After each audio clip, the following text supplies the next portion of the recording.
Hi, ako nga pala si Ethel, tourism student at ito ang nangyari sa araw ko.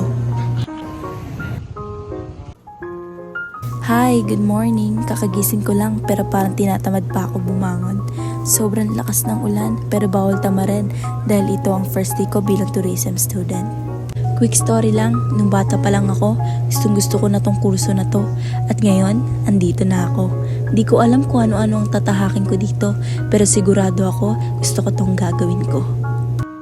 At mabalik tayo dito sa araw ko. Matagal ko nang nalaban tong mga uniform ko at isinampay ko lang ito dito. Sobrang tagal nga, parang inalikabok na.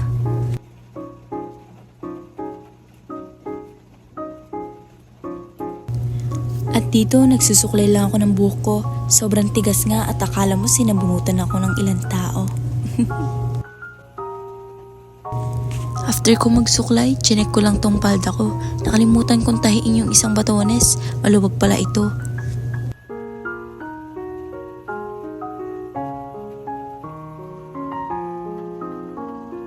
Pagkatapos ko magtahi, nakalimutan kong ano oras na pala at kailangan ko nang maligo at malilate na ako.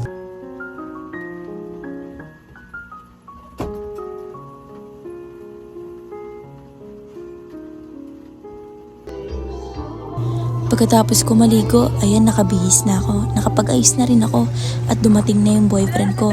Dapat nga sabay kami kaso na-late na siya at ayan nakarating na ako sa school. Ito ang unang araw namin. Usually alam niyo naman, pag unang araw, pagpapakilala lang ang ginagawa. Kaya ayan, tamang harutan lang kami dito. Hi, Be. After ng ilang subject namin, ito pinalabas kami at kumain kami sa labas. Ayan siya, tamang paganda, tamang tingin sa mukha. At ito sa badik, sobrang ingay, sobrang daldal.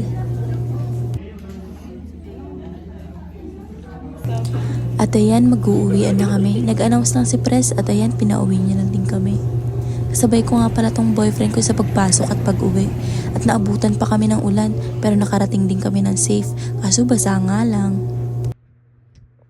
Makikita nyo naman yung jacket ko, sobrang basang-basa.